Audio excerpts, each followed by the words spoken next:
When we're learning anything, it's really important to remember that there's often more to the story, and that conclusions that we draw might have more pieces to them. And it doesn't mean that we can't ever land on the truth, but sometimes in history, we can't always know for sure.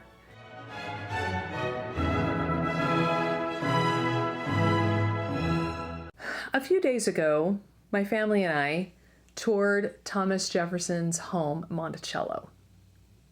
And we knew going in that they were probably going to tell us about his alleged affairs with Sally Hemings and children that they had together. And so in preparation, we decided to listen to the chapter in David Barton's book, I think it's called The Jefferson Lies, about this proposed affair with Sally Hemings. So he kind of prepared us pretty well, told us, this is what they purport. There was a DNA test done. This is how it was done. This is the results of it. This is what we know. This is what we don't know.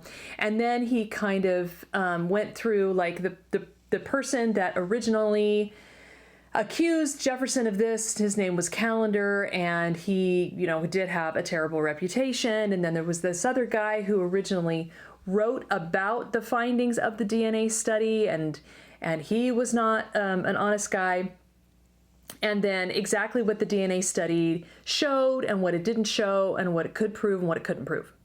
So we went in there feeling like, okay, we'll just obviously we don't want this to be true, but also it doesn't fit with Jefferson's character if you've actually read what he wrote and the kind of man that he was. And also, even his enemies, totally defended him and said there was just no way that anything like this was true. And I think there's a myriad of reasons why we're far more okay with it today and why we don't think it's all that big of a deal, and we can just kind of use it to smear his reputation. And, the culture has shifted in a lot of ways. It's very different now. And so anyway, point is, we go there, we pay for the behind the scenes tour. So we get to see all the floors, we get to see all the things. It's a 90-minute tour, which means that once we get upstairs and we get to the grandson's room, because Jefferson's daughter had, I think, a total of 12 children, and she lived with him for many years and had a troubled marriage. And so there were a lot of grandkids running around, and the boys lived in this room upstairs. So as soon as we got up there, I don't know why that was the place, but she heads into this story. And she starts telling us about Sally Hemings. And it was interesting because many of the preliminaries that she gave were the same things that David Barton said. And then she said something like, well, there's no evidence for this, and we don't know if this really happened, but they made a deal, and they made a secret pact. And the reason that they made this secret pact, and we know they made this secret pact, is because Sally Hemings and his cook, I can't remember his name, were the only two with him in France for several years. And in France, slavery wasn't legal. And so they could have sued for their freedom, but then they made a secret deal with Jefferson. And we have no evidence of this. It's not written. She didn't say all of these things, but the truth is, she said, we don't actually know if this secret pact happened. And then she proceeded to tell a really long, historically fictional narrative that she insisted was absolute fact. And we know this is exactly what happened. We know this is what happened because these are the two that had some freedom granted them upon their deaths, or sometime in their lifetime. And so what they've done is that they've taken this DNA test, and I can tell you some things about it. I'm not going to get into all the details because that's not the point I'm trying to make here. I don't have the answer about whether or not Jefferson had these interludes with this young girl. But what I can tell you is this. It was an incredibly valuable experience to actually read David Barton and then go in and hear this. She spent quite a bit of time, at least of a 90-minute tour, at least 15 or 20 minutes of it were just on this Sally Hemings issue, and made it into this story. Like, you know, he didn't even want Sally Hemings to come over. She was only 14 when she came to France. He wanted the 28-year-old mature woman to accompany his daughter, and they didn't send the right person. And then he tried to send Sally back, and he couldn't get her sent back. And so by her own admission, he didn't even want her there. And then he goes into this story, she goes into this story. And so she's leaning really heavily on this article. And actually, there was a follow-up article about the things they got wrong in the initially released article. And she talks about how all of the guides there at Monticello have read this article, and they all know they haven't read the follow-up article or any of these other things. So we didn't get into all of the details with her, but this is the point I want to make. There were things that she brought up that David Barton didn't address, and I really wished he would have. And there were things that David Barton brought up that he said were absolutely factual that she refuted. So here's a small example. So David Barton said that we know definitively that the oldest son named Thomas was not Thomas Jefferson's child. And there's 5 kids total, and the only one they tested was the youngest. And so we don't know anything about the middle children. And just as an aside, the only thing we know is that the Jefferson male gene is in one of the great-great-great-grandchildren. So 200 years later, that gene is in the blood of that person. But that could have mingled. It didn't have to be that it was Thomas Jefferson and Sally. And David Barton made some good cases about how these research team was brought together, and they spent a year studying in depth, and they pegged it on Randolph, Thomas's brother.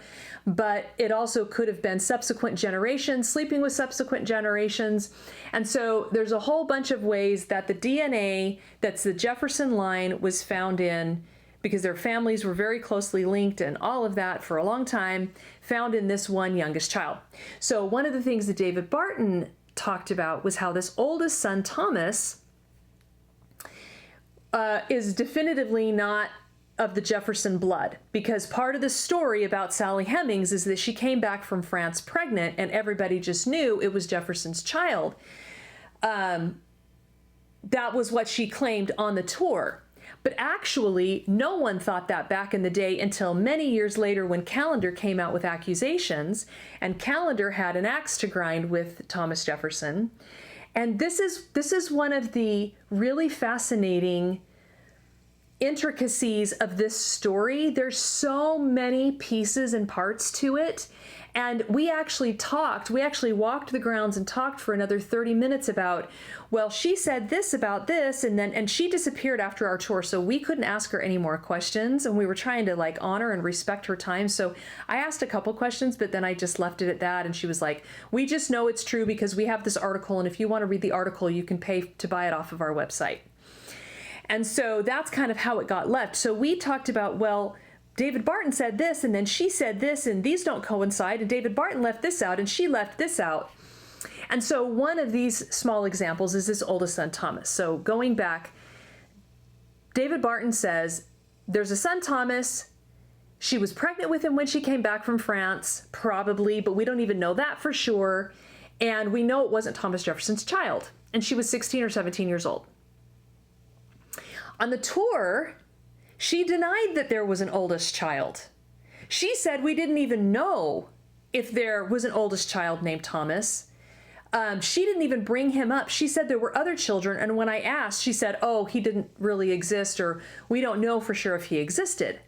But then she went on to cite Callender, who was the one who really had and has, according to David Barton, this horrible reputation and this axe to grind with Thomas Jefferson, and that Thomas Jefferson had been really generous with him. He had given him money on several occasions. He tried to help him in a myriad of ways, but he had written slander in England. He came over here and wrote slander, and he wanted to get back at Jefferson, and so he kind of construed this story. And the rumors started then with Callender.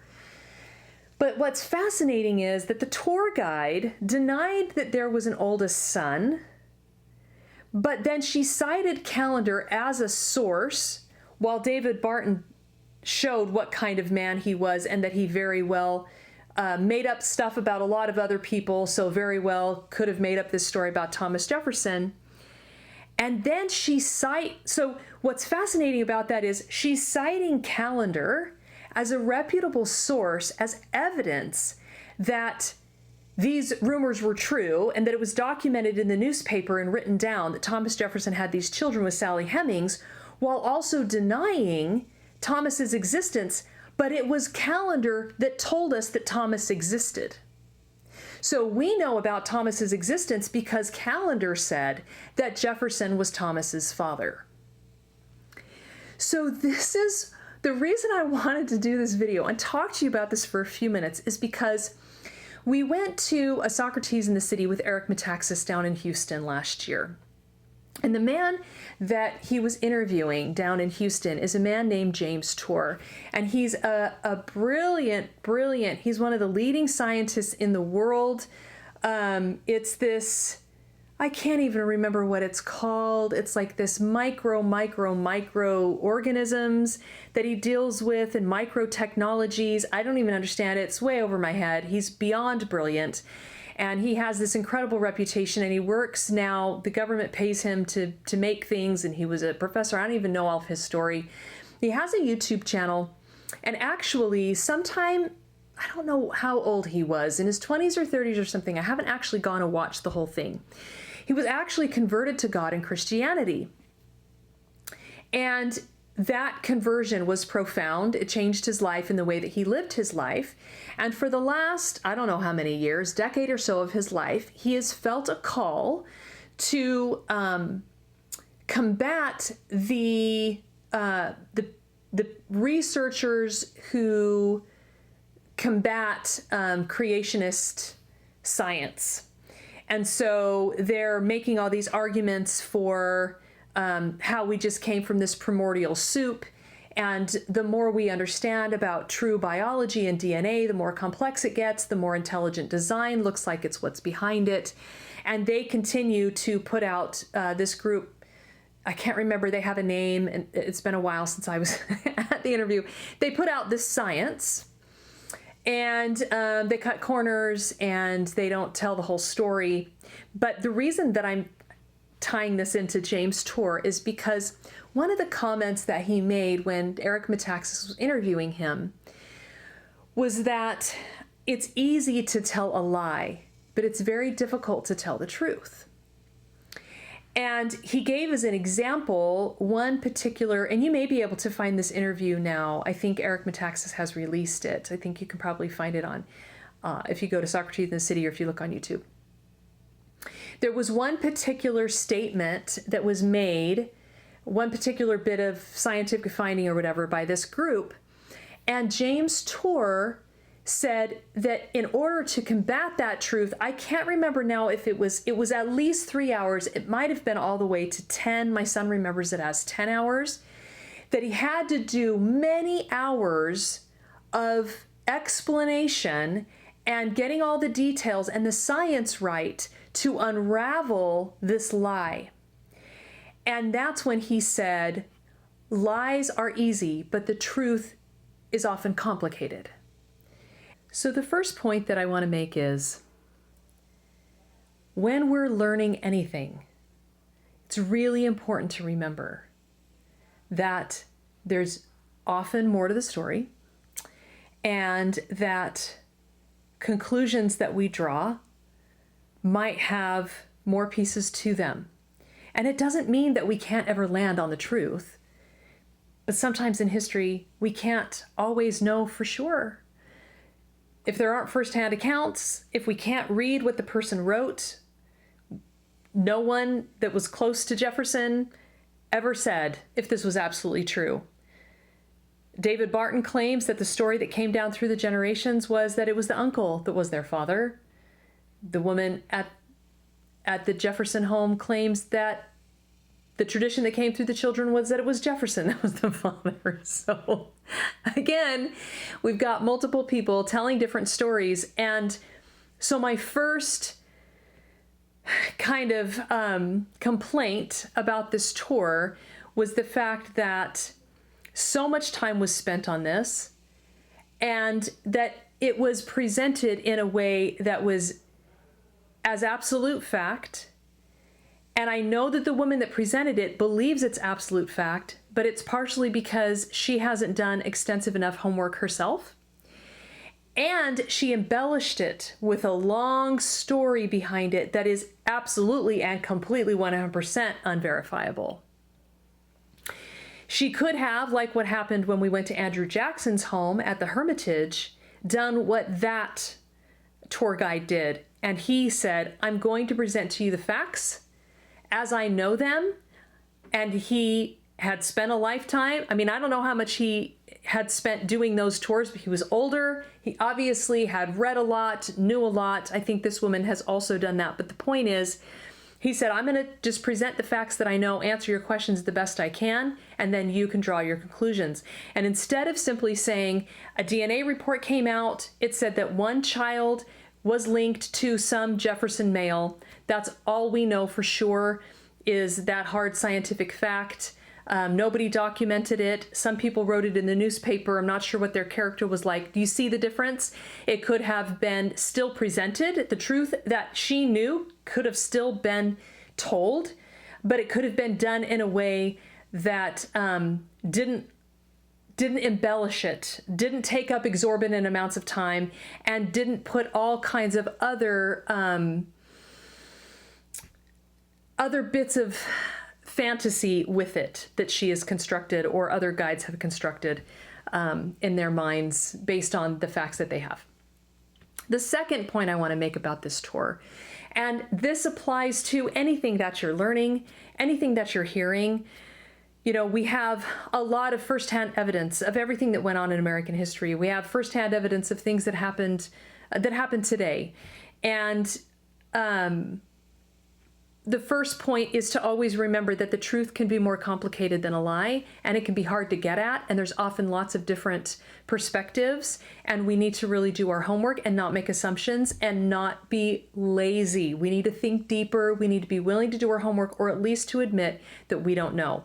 The second thing that happened on this tour that I really want to emphasize here is what wasn't said. Because when you're telling any story, even if it's just the story of how you went to the grocery store and got food, you are choosing to put certain things in the story, and you are choosing to leave certain things out. And when you leave certain things out, that's also not the whole truth. And we have some modern histories. Howard Zinn comes to mind. And what is left out of those books is just as important as what's put into them. And of course, how it's put in is also very important. This woman had a captive audience of people who had spent a lot of money and time to come and see this home and hear about arguably one of the most important men that has ever lived. He did some pretty dang big stuff. And even if you take issue with some of his choices or you don't like some of his character traits, it is still unquestionable that, for example, by writing, especially writing and signing the Declaration of Independence, he literally put his and his family's lives on the line. In fact, his family had to run for cover and escape at one point when the British were in the area. He knew that he would lose his life and in very painful, very awful ways. That's a fact. There's no question about it. And would you and I do that? I don't know. And one of the problems that happens when you tell the Sally Hemings story and you leave out the Declaration of Independence story is that you do damage to his character in two ways. You tell something that may or may not be completely factual, and especially when you embellish it, and you leave out the fact that he did this other amazing thing. And then that allows you and I, when we're listening to this, to think badly of him and to stand on our moral high ground, thinking that we're better than someone who really actually is probably way better than any of us will ever be, because I don't know that we'll ever put our lives on the line for millions of strangers. Religious toleration was a huge emphasis of his life's work. The University of Virginia was something he was very proud of. We didn't hear about any of those things. Now, I'm sure she may be assuming, oh, you've done your history and you know your things, but it was on his turf. It was in his home. And we heard a lot of facts and figures about how the house came to be there and how it got added on and when he lived there and why he did certain things in the house. And that's interesting. And those are things I understand might be things that you can't get anywhere else. And so that's fine. But to choose to put certain things in and to intentionally leave arguably more important things out is a choice. And it's a choice to do damage to the character of someone. It's a choice to rewrite history in certain ways that you want it to be told. And it's a choice to paint a certain picture that is not the whole true picture. So if you head over to Thomas Jefferson's Monticello or Monticello and you take that tour or have taken the tour, go ahead and let me know. And I know some of you may be upset being like, Audrey, you're an idiot. Haven't you done your homework? Of course he had children with Sally Hemings. Everybody believes that. Everybody thinks that. Well, why does everybody believe that? And why does everybody think that? Because there are other lies that we all believe and perpetuate too. And I defer to the opportunity to do more homework before I make a definitive decision about that. But I'm just telling you, there's more to the story than they lead you to believe when you go on the tour. So know that the truth is usually harder to communicate, harder to accept, and harder to know than a lie. And know that when you leave things out, it's just as important as the things you put in. So do your due diligence, think deeper, and be a real truth seeker. So as I always say, as you can find on my website and many of the things I teach and do, the truth will set you free. Freedom is a consequence of us knowing and telling the truth all the time. So don't perpetuate lies. Don't say you know that something is true until you really know it's true. And don't believe it just because a guide told you that on the tour.